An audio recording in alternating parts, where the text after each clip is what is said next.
यं प्रव्रजन्तमनुपेतमपेतकृत्यं द्वैपायनो विरहकातरया जुहाव पुत्रेति तन्मयतया तर्वोऽभिनेदो तं सर्वभूतहृदयं मुनिमानतोऽस्मि।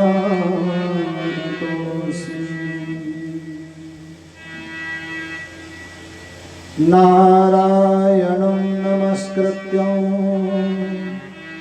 नरं चैव नरोत्तमं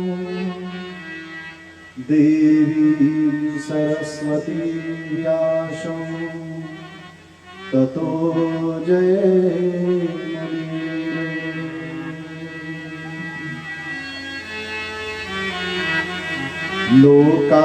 लोकाभिरामं रणरङ्गधीरं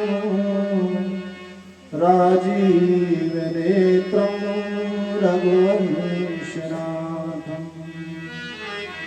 कारुण्यरूपं करुणाकरन्तं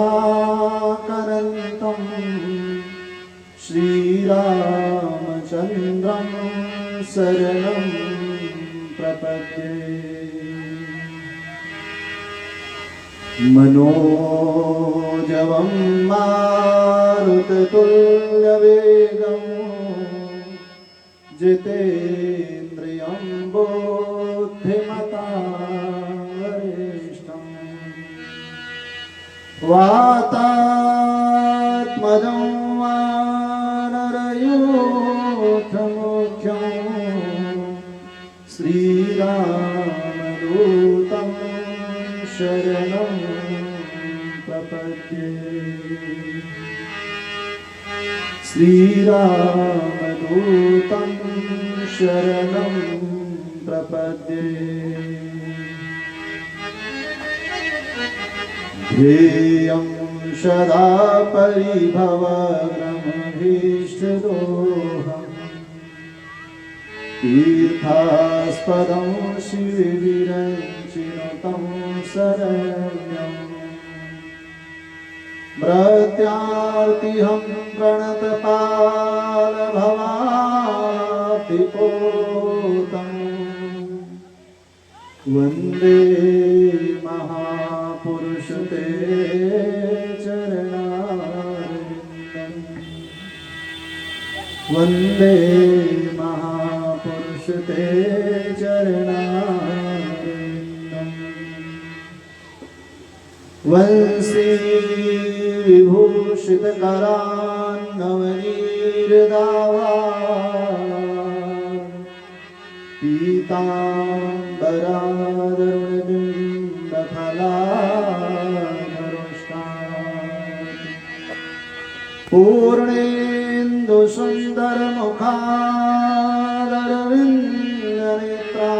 पूर्णेन्दुसुन्दरमुखादरविन्दनेत्रात् कृष्णात् परं किमपि तत्त्वमहं न जाने।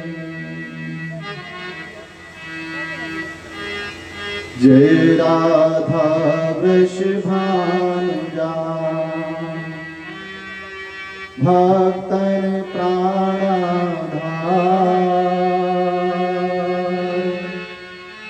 वृंदावन विहारिणी प्रणमो बारंबार।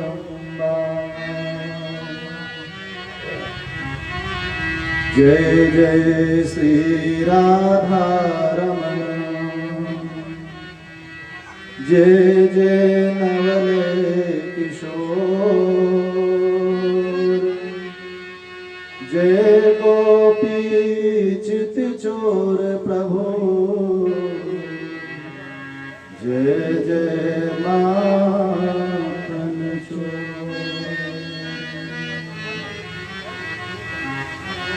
श्री राधे मेरी स्वामिनी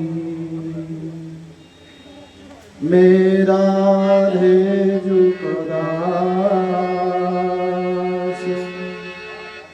जन्म जन्म मोहि दीजियो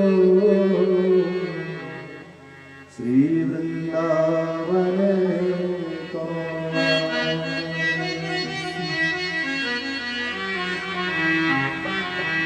बोलिए श्री वृंदावन बिहारी लाल की जय हो। श्री भागवत भगवान की जय हो। श्री हनुमान हेलो हेलो की जय हो। श्री सतगुरुदेव भगवान की जय हो। जय जय श्री राम।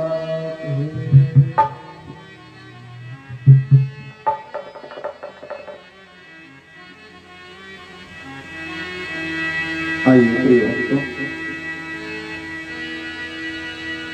उन आनंद कंद श्री कृष्णचंद्र भगवान के श्री चरणों को कोटि कोटि प्रणाम करते हुए प्रभु की पावन मंगलमयी आनंदमयी कथा से पूर्व सभी मिलकर के भगवान के नाम का संकीर्तन करिएगा। अपने मन वाणी को पवित्र करते हुए प्रेम से सभी बोलेंगे।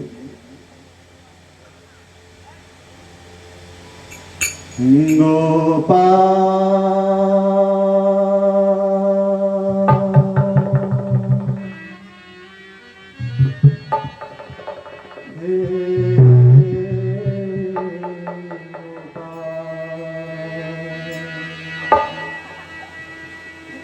गोपाल मुरलिया वाले नंदलाल मुरलिया वाले गोपाल मुरलिया वाले नंदलाल मुरलिया वाले गोपाल मुरलिया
सुने जब ते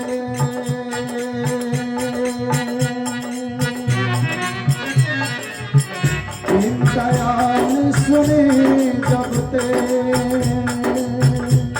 तब ते मन में कछु ऐसी बसी है तेरे बिना अब जाऊं कहाँ अब तेरे ही नामों की भेंट बसी है अब तेरे ही नाम की भेंट बसी है अब तेरे ही नाम की भेंट बसी है तेरो ही आसरोए के मलोक हे गो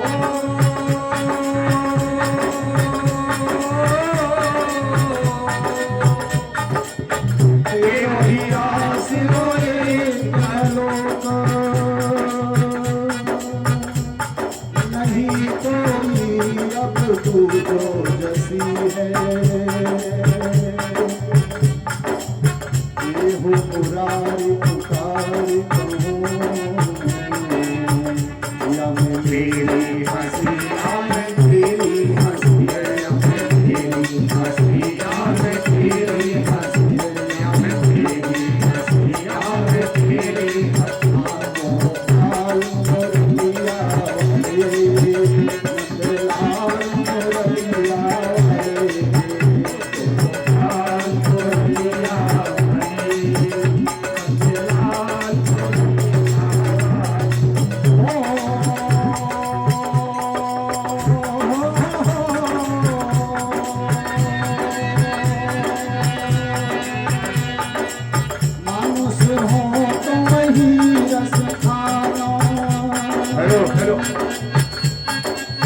मानुष हो तो वही रस खाना बसो रज को कुलगार के कारण जो बस हो तो कहाँ बस मेरो करो देखी भैरो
सागर शिवही नाई अब माथा सागर शिवही नाई अब माथा नम विशकर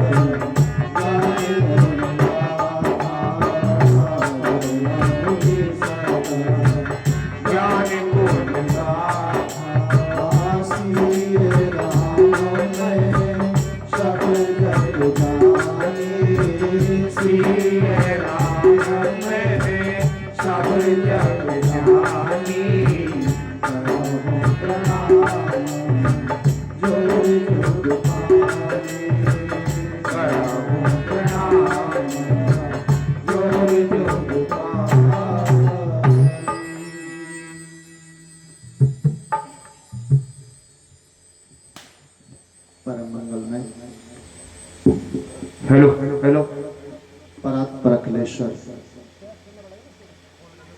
अकारण करुणावरणालय भक्त वांक्षा कल्पतरु सच्चित आनंद स्वरूप श्री बांके बिहारी जी की वांगमयी प्रतिमूर्ति श्रीमद् भागवत महापुराण वैष्णवों का परम धन श्रीमद् भागवत महापुराण की पावन मंगलमयी आनंदमयी रसमयी कथा के तृतीय दिवस में हम सभी प्रवेश कर रहे हैं।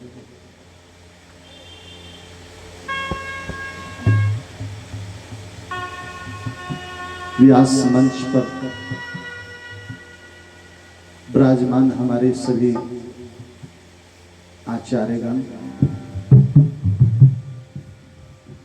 और हमारे बहुत ही मधुर प्रिय सभी संगीतकार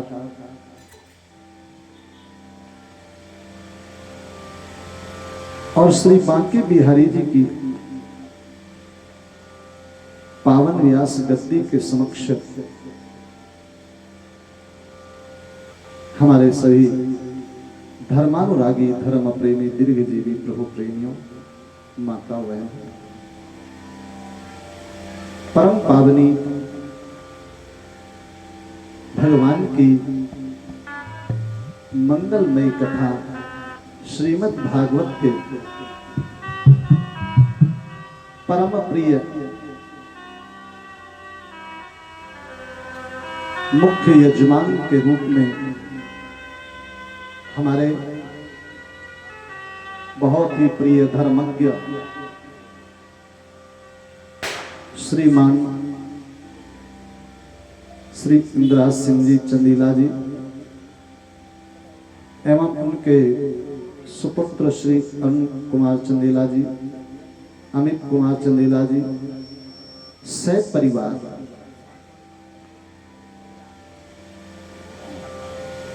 जो तन मन धन मन वचन कर्म के द्वारा भगवान की पावन मंगलमयी कथा में प्रभु के इस ज्ञान अनुष्ठान में सेवारत हैं, ऐसे यजमान परिवार को बांके बिहारी जी भागवत भगवान हमेशा प्रसन्न रखे, आनंदित रखें, जिनके द्वारा सबको कथा श्रवण करने का सौभाग्य प्राप्त हुआ। क्योंकि कहते हैं मां भागीरथी को भगीरथ लेकर आए थे इस धराधाम पर। गंगा को लाने वाले भगीरथ हैं, लेकिन गंगा मैया का दर्शन और स्नान का आनंद सबको प्राप्त होता है।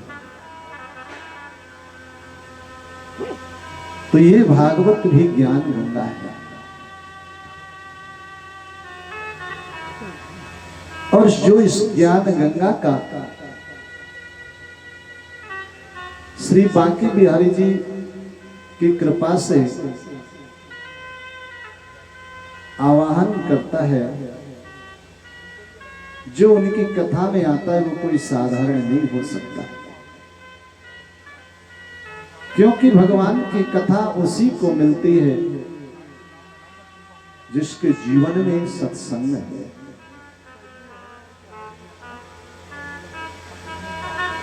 जिस जीव के जीवन में पापाचरण है, दुराचरण है, उसको सत्संग प्रिय नहीं लगता। तुलसी पूरब पाप ते हरि चर्चा न सुहात, जैसे ज्वर के रोग से भूख शांत हो जाए।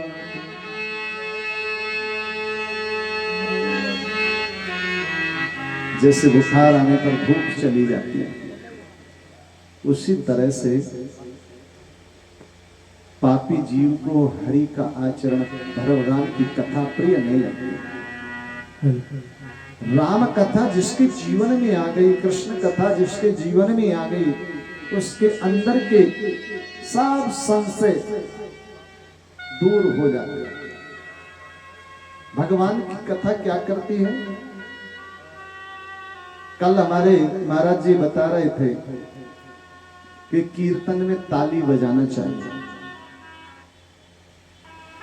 ताली बजाने से क्या होता है? जैसे कहीं खेत में किसान जाए और खेत की रखवाली करे और खेत को चिड़िया जब चुगने के लिए आती है तो क्या करते हैं? ताली बजाते हैं। जैसे ही ताली बजाई तो सब पक्षी उड़ जाते हैं। उसी प्रकार भगवान की कथा हमारे अंदर के पक्षियों को उड़ाने वाली है। राम कथा सुंदर कर तारी, संशय विहग उड़ावन हारी।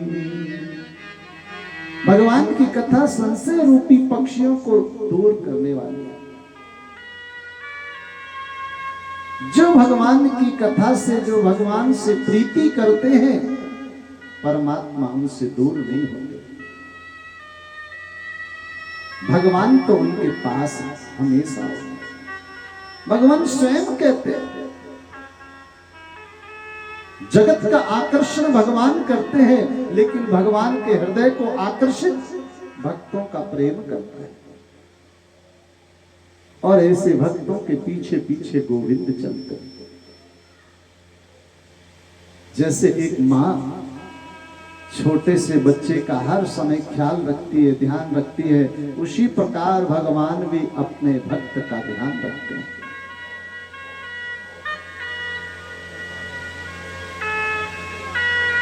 जो भगवान को हर क्षण याद रखता है, भगवान दूर नहीं होते। भगवान कहते हैं, मैं तो तेरे पास हूं। जो तू चाले एक डग, मैं डग चालू साथ। और जो तू बन जा काट 100, तो मैं लोहे की लाट। ऐसे भक्तों के लिए तो भगवान नाना रूप धारण करते हैं। जिन भक्तों ने अपने मन को, अपनी बुद्धि को परमात्मा को सौंप दिया, जरा सोचिए, ये बड़े समझने की बात है। मन कोई ऐसी वस्तु नहीं है कि उठा करके दे दी। ये फल ले जाओ भैया, मैंने आपको दे दिया। वस्त्र ले जाओ, दे दिया। दक्षिणा ले जाओ, दे दिया। मन देने का भाव है कि जिसने मन को, अपनी बुद्धि को भगवान को दे दिया, वो फिर कुछ भी अपनी इच्छा अनुसार नहीं कर सकता। हम सब लोग दुनिया के सब पदार्थ चढ़ा देते हैं, 56 भोग भगवान को लगा देते हैं। संसार की हर वस्तु भगवान को चढ़ाते हैं, लेकिन कभी मन से भगवान को समर्पण नहीं होते। बहुत पूजा करते हैं, बहुत भजन करते हैं, बहुत माला जपते हैं। ध्यान से आप समझिए, हर रोज मंदिर जाते हैं, पर मन हमारा जो है वो वश में नहीं है। पूजा पाठ भी करते हैं, भजन भी करते हैं, लेकिन मन के अंदर एक दूसरे के प्रति ईर्ष्या, एक दूसरे के प्रति द्वेष की भावना है, बुरे विचार हैं। भजन भी करते हैं तो मन चारों ओर दौड़ता है, और भजन करते करते भी विचार आ जाता है कि देखो पड़ोसी के घर में तो 2 गाड़ी आ गई, मेरे घर में तो 1 साइकिल है। ये तो फलीभूत हो रहा है, लेकिन मैं बड़ा दुखी हूं। भगवान क्या करूं, इसको दुख भी नहीं मिलता, दूसरे को देख करके बड़े दुखी है। कबीर बाबा कहते हैं, माला तो कर में फिरे, जीव फिरे मुख माय, मनवा तो 24 फिरे, ये कछु सुमिरन नाय। मन हमारा चारों ओर घूमता है। एक जगह संत सम्मेलन चल रहा था, बड़े बड़े कवि लोग आए हुए थे, बड़ी बड़ी कविताएं कह रहे थे। एक कवि कहने लगा, भैया 2 मिनट का समय मुझे भी दे दो। बोले यहाँ इतने बड़े बड़े कवि आए हुए, तुम क्या कहोगे? बोले मेरा ज्यादा लंबी कविता नहीं है, बस केवल 2 लाइन की कविता है, ज्यादा कुछ नहीं बोलना, बस 1 मिनट बोलना है।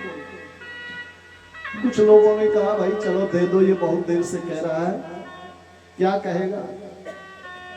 उसको माइक दे दिया, बुला लिया, तो उसने अपनी कविता शुरू की, और कविता में कहने लगा, मेरा मन कभी दिल्ली कभी लंदन, मेरा मन कभी दिल्ली कभी लंदन, मेरा मन कभी दिल्ली कभी लंदन, मेरा मन कभी दिल्ली कभी लंदन।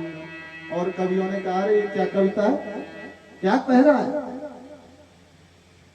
इसमें कोई रफ्तार नहीं, इसमें कोई तत्व नहीं है, ये कोई कविता है। लेकिन कवि ने कहा, महाराज इसके शब्द मत देखो, इसकी रफ्तार देखो। शब्द मत देखो, रफ्तार देखो। ये जो मन है ना, ये कभी दिल्ली में रहता है तो कभी सेकंड में ही लंदन पहुंच जाता है। इसकी रफ्तार देखो कितनी है, क्योंकि मन के हारे हार है, मन के जीते जीत, और मन ही मिलावत राम सो मन ही करत फजीत। ये मन ही तो सब कुछ करता है। और भगवान कहते हैं कि मुझे कुछ नहीं चाहिए, बस जिसने अपने मन को सौंप दिया, जिसने अपने आप को सौंप दिया, वो मुझे सबसे प्रिय है। मैं तो उन भगतन को दास, जिन्होंने मन मार लिया। मैं तो उन भगतन को दास, जिन्होंने मन मार लिया। मैं तो उन भगतन को दास, जिन्होंने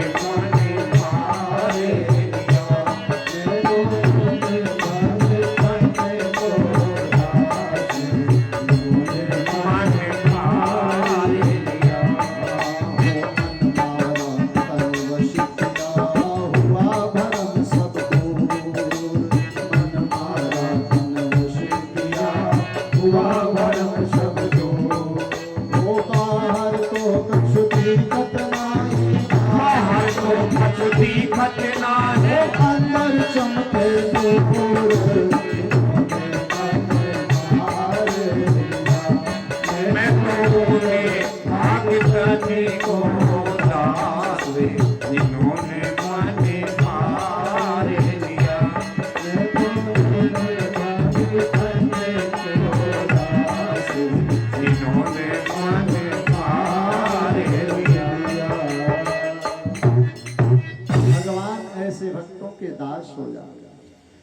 जो मन को सौंप दे। ऐसे परम भागवत परम भक्त हैं श्री भीष्म पितामह। कल आपने कथा में सुना था, जिन्होंने अपना मन और अपनी बुद्धि भगवान को अर्पण कर दिया। प्रभु अब मुझे इसकी जरूरत नहीं है। भीष्म पितामह परम भागवत है और पितामह जी के पास देखिए अंत समय पर भगवान दर्शन देने के लिए आए हैं। भीष्म पितामह को प्रभु का दर्शन प्राप्त हुआ, कल आपने कथा में सुना। और पितामह प्रभु के धाम को जाते हैं।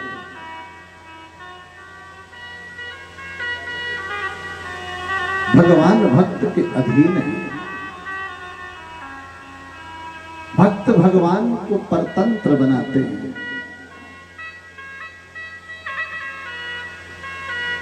परमात्मा भीष्म पितामह को दर्शन देकर के अब द्वारिका में पधारे और हस्तिनापुर में माता उत्तरा के गर्भ से बालक का जन्म हुआ। श्री सूत जी महाराज कहते हैं कि जैसे ही बालक का जन्म हुआ, जन्म होते ही बालक आसन लगा करके बैठ गया। महाराज युधिष्ठिर को बड़ा आश्चर्य हुआ।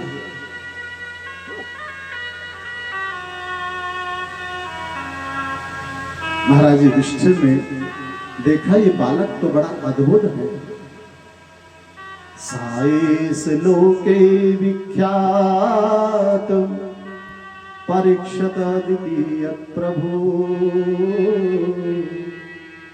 गर्वे दृष्टमनुध्यायन परीक्षेत नरेश्विहा।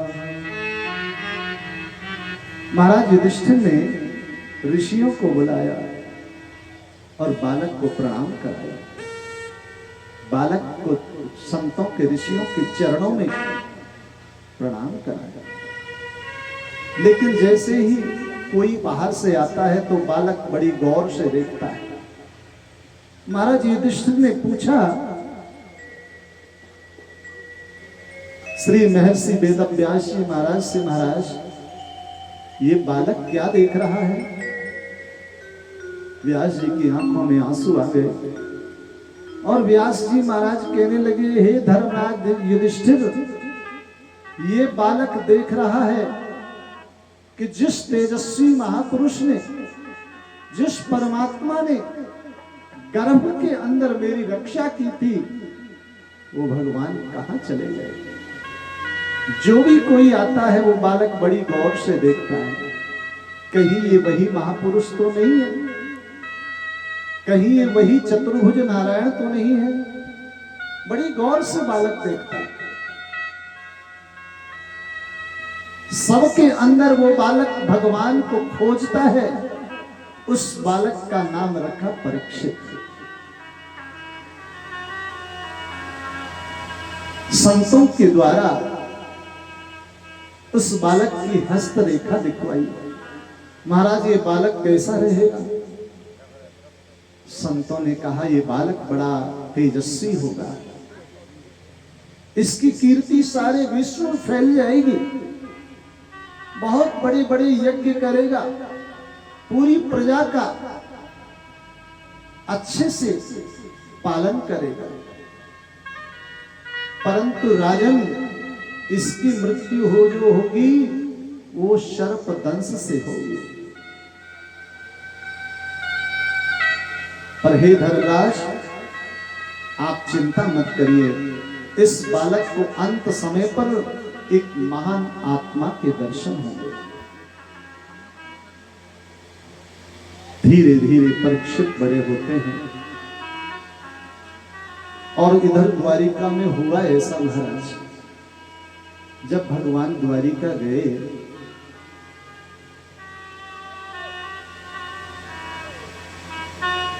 तो पांडवों ने अर्जुन को भेज दिया द्वारिका भगवान का कुशल समाचार लेने के लिए। और इधर भगवान ने द्वारिका में अपनी इच्छानुसार प्रभु ने अपनी लीला का संवरण किया।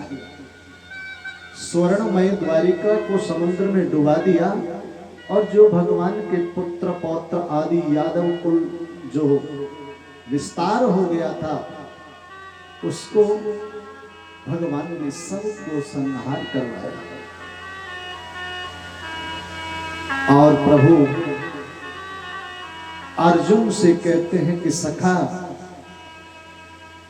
तुम इन सब रानियों को लेकर के श्री धाम वृंदावन चले जाओ, किशोरी जी के पास में ये रहेंगी तो इनका उद्धार हो जाएगा।